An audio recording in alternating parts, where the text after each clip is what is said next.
Alright, well, I know I said last time was the finale, but there is some content I'd like to show. Hey everybody, it's the MechMaster 14. Welcome back to more Super Mario Galaxy. In the last episode, we kind of pulled off the finale.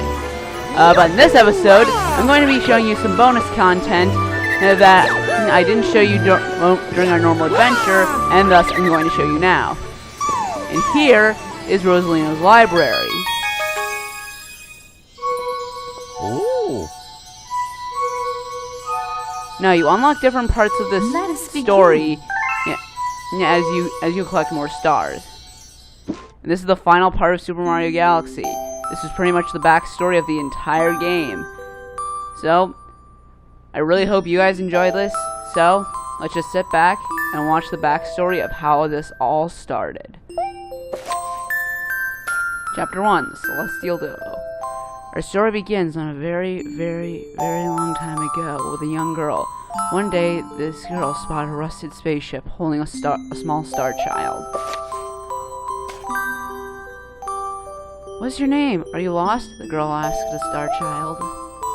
Luma said, "I'm waiting for Mama, and she's coming for me in a comet," answered the star child, who had been waiting day and night.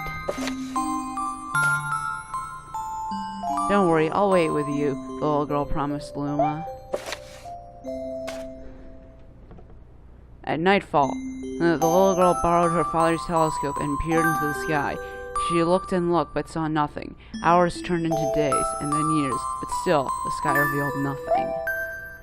Finally, the little girl sighed and said to Luma, "If we stay here looking much longer, I'll be an old lady soon." But then she had an idea.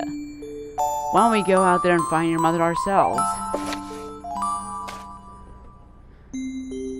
The girl and Luma fixed up the rusty spaceship, and then the two set sail into the starry sky. And this is how the search for the Celestial Mother began. Chapter 2, Starbits. Days passed with no sight of the comet, or even a single planet. Instead, asteroids extended as far as the eye could see. "If I had known it was going to take this long, I'd have packed more jam," said the little girl, above the rumble of her belly. Before they left, she had packed all the essentials: telescope, butterfly net, stuffed bunny, bread, milk, jam, and apricot-flavored tea. But I forgot to bring water. At this, Luma burst into gales of laughter, and the girl began to pout. "As long as I have Starbits, I'll be fine," said Luma. "Want some?" The little girl couldn't stay mad after hearing this. Luma continued to laugh, and the girl couldn't help but join in. "Alright, maybe just a nibble." Leaning far out of the spaceship, the pair began to collect Starbits with the girl's net. They almost fell out a few times, but they kept collecting. The Starbits tasted like honey. Chapter 3, The Comet.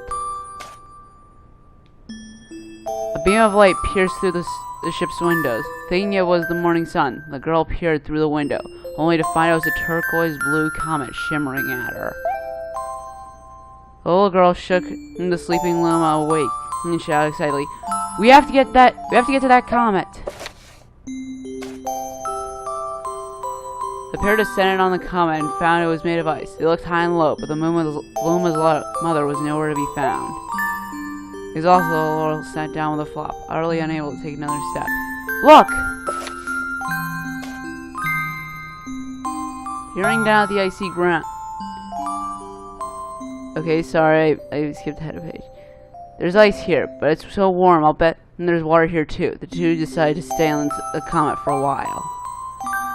Riding the turquoise comet, the pair continued their search for the Luma's mother. Yeah, sorry about that, I accidentally skipped ahead of page. Anyway, Chapter 4, The Dream. One night, the girl dreamed about her own mother. "Where are you going?" she asked her mother's retreating back. Without turning, her mother replied, "Don't fret, dearest. I'm not going anywhere. I'm always watching over you, the sun in the day and the moon in the night." The wave of sadness washed over the girl. "What about when it rains and I can't see the sun or the moon?" Her mother thought for a moment before responding.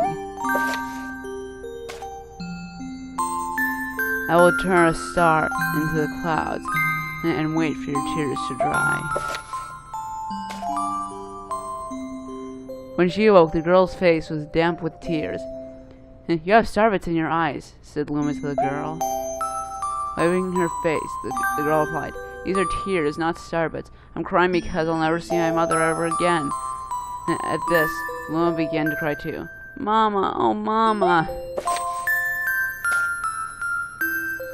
The pair traveled through the starry skies and they encountered many other comets. Not one of them held Luma's mother. Luma was despondent. Now, Luma, the rain clouds won't go away if you keep crying, the girl said, giving Luma a squeeze. I'll give you a present if you stop.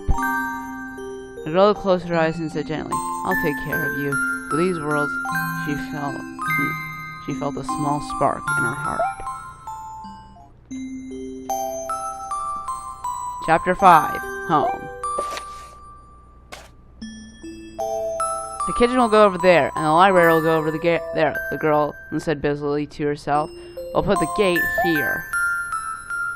Ever since the girl took Luma under her care, she had been bustling about at a feverish pace. It turned out that starbits weren't the only things buried in ice. There were tools and furniture unlike they'd ever seen, and the girl used them to build a home.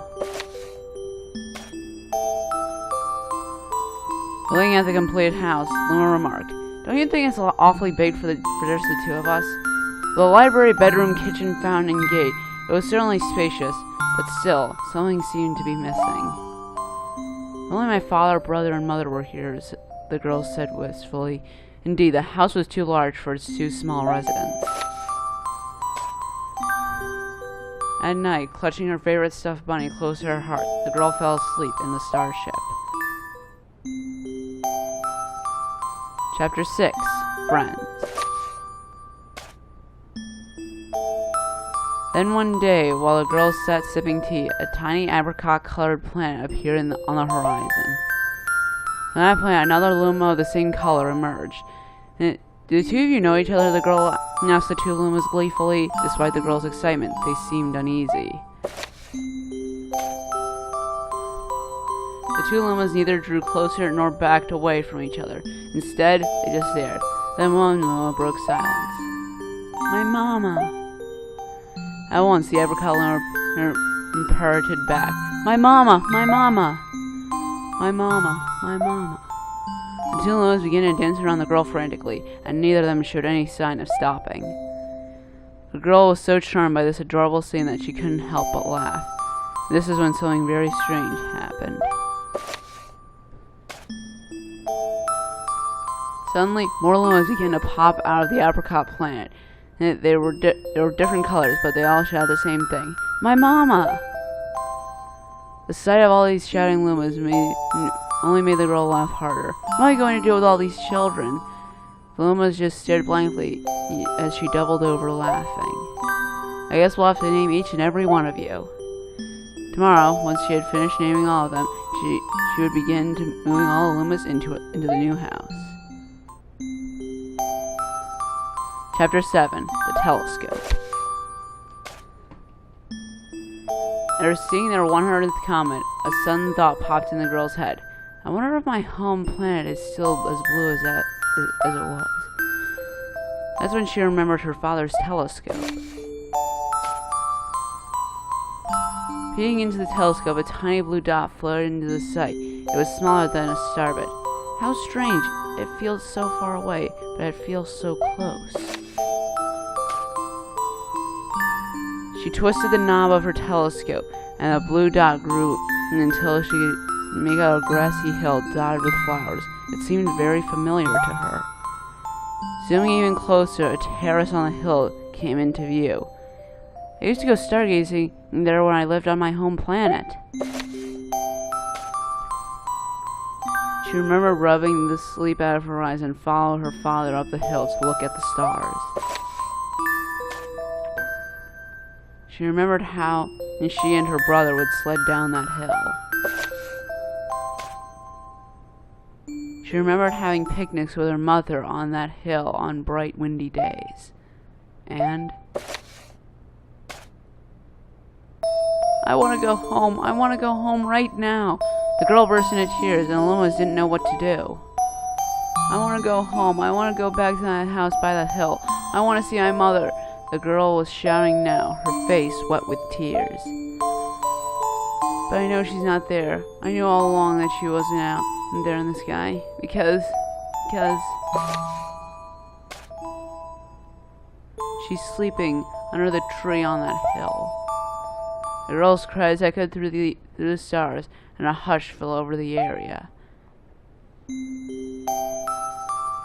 Chapter 8. The Wish.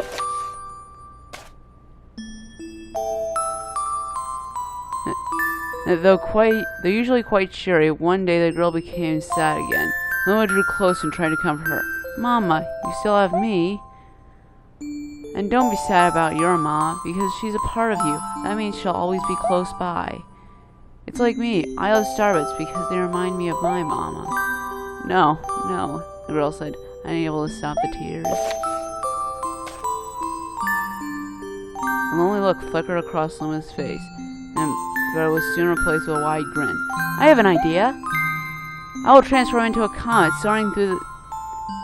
I will transform into a soaring comet that can carry you on this journey. With that, Luma, trailing bands of white, soared high into the sky, and just as quickly it started to plummet back down.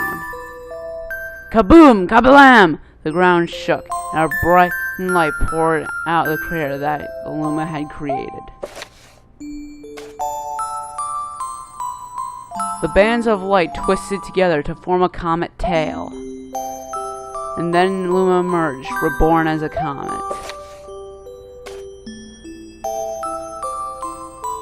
The girl could scarcely believe her eyes. But how? She kept asking. Our destiny as Lumas is to transform into different things, said the red Luma, who suddenly appeared. Stars, comets, planets, we can all become all of these things. When I grow up, I want to become a star, and that makes someone special smile, said the green Luma. A blue Luma chimed in. That Luma turned into a real cutie of a comet, didn't he? All the Lumas together said, No more crying, Mama. Thank you, said the girl in the whisper, and she pulled all the Lumas close and hugged them. From that day on, starbits no longer fell from the girl's eyes.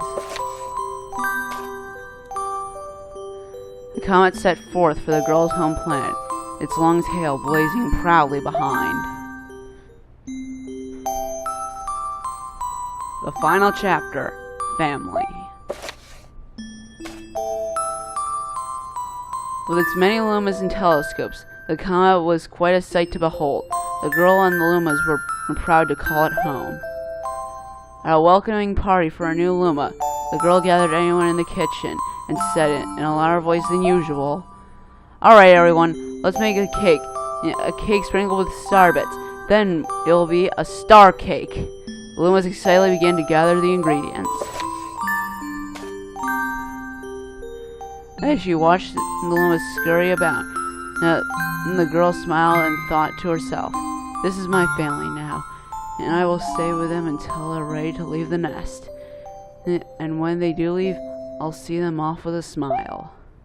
Because that's what makes a mother happiest. That night, when the girl lay down to sleep, a soft light enveloped her and reminded her of her blue planet she once called home. But it would be nice to return home once every 100 years and to nap in my favorite sleeping nook.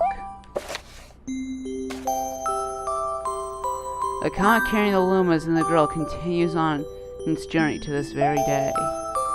With more family members in tow than can even be counted, it's said that the comet revisits the girl's home planet once every 100 years, its proud white tail glittering in the sky. The end. That's all. That's all. My story is finished. So, that's the backstory behind Rosalina. I hope you guys enjoyed it as much as I did. And I will see you guys next time for another project. McMaster out.